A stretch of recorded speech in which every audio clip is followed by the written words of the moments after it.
본인도 모르게 질병을 가진 사람이 돼서 보험 가입이 힘들어질 뻔했던 실제 사례입니다. 건강한 A씨가 보험 가입을 의뢰를 했습니다. 지난 병력에 대한 고지를 하고 심사를 넣었더니 A씨는 말하지 않았던 병원 이력이 심사 결과로 나왔습니다. 약 3년 전 고지혈증 의심 진단으로 보험금 청구한 이력이 있으니 치료 내용에 대한 고지를 하라는 것이었죠. 참고로 고혈압, 당뇨, 고지혈증은 보험사에서 굉장히 까다롭게 심사를 합니다. 바로 A씨에게 고지혈증 진단에 대한 고지 요청을 했으나 A씨는 이 내용에 대해 전혀 알지 못했습니다. 진단 내용도 모르고 약도 먹고 있지 않은 상태였죠.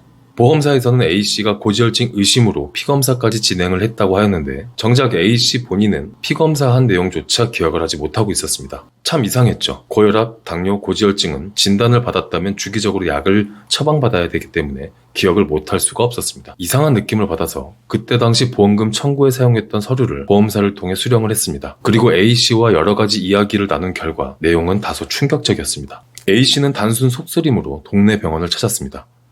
의사는 위 내시경은 해보았는지 물었고 A씨는 해본 적이 없다고 하였죠.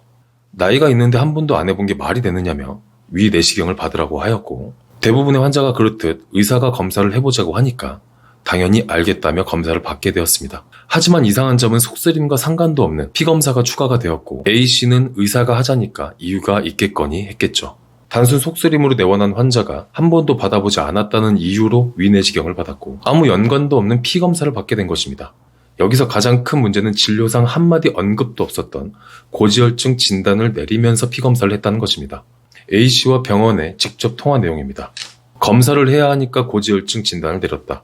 이건 무슨 논리일까요? 고지혈증 의심이 되니까 검사를 하는 게 맞겠죠. 왜 이렇게 된 걸까요? 병원에서 병원비를 건강보험공단에서 지원을 받으려면 이 검사에 대한 이유가 있어야 합니다. 어떠한 질병이 의심돼서 해당 검사를 진행했다 라는 식으로 말이죠. 의심되는 질병이 없이 검사를 하면 공단에서 지원도 안 나오고 처방전도 발급이 안 되니까 아무 질병 코드나 넣고 혈액 검사를 했다는 합리적 의심을 지울 수가 없었습니다. 과잉 진료를 목적으로 있지도 않은 고지혈증 의심 진단을 내리고 건강보험공단에서 지원을 받았다는 이야기입니다. 애초에 질병이 없는데 처방을 내렸다는 것도 이해가 안 가네요.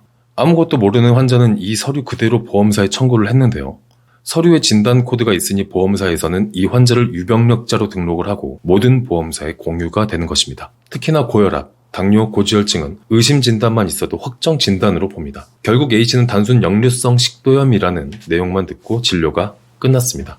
속쓰림으로 병원에 간 역류성 식도염을 가진 A씨는 실비 청구로 냈던 돈 다 돌려받지도 못하고 아무것도 모른 채 고지혈증 환자가 되어버린 겁니다. 그나마 다행인 것은 훨씬 더 비싸게 가입을 할 뻔했지만 병원도 그대로, 의사도 그대로 있었기 때문에 원만하게 잘 해결이 되었습니다. 하지만 평일 오전에도 30분씩 기다릴 정도로 사람이 바글바글했다는 게 피해를 입지 않으려면 이렇게 하세요. 진료를 마치고 수납할 때 받은 처방전의 질병 분류 기호를 꼭 확인하십시오. 전혀 관계없는 심각한 내용의 기호가 들어가 있을 경우 반드시 의사 선생님께 재확인을 하시고 실제 의심되는 질병으로 검사를 했다고 하더라도 검사 결과가 아무런 문제가 없다라고 나올 경우 이상이 없다는 소견서 혹은 진단서를 꼭 미리 받아놓으시기 바랍니다. 단순 두통으로 내원하셨던 분이 진료상에는 아무 문제 없다는 이야기를 들었지만 서류상에는 상세불명의 뇌경색이라는 진단 코드가 들어가서 보험 가입이 아예 거절이 났던 사례도 있습니다. 뒤늦게 병원에 찾아가 봤지만 담당 의사는 일을 그만두고 행방이 묘연한 상태였기 때문에 손쓸 방도가 없었던 상황도 있었습니다. 이 영상을 보신 분들은 이와 같은 피해가 없길 바랍니다.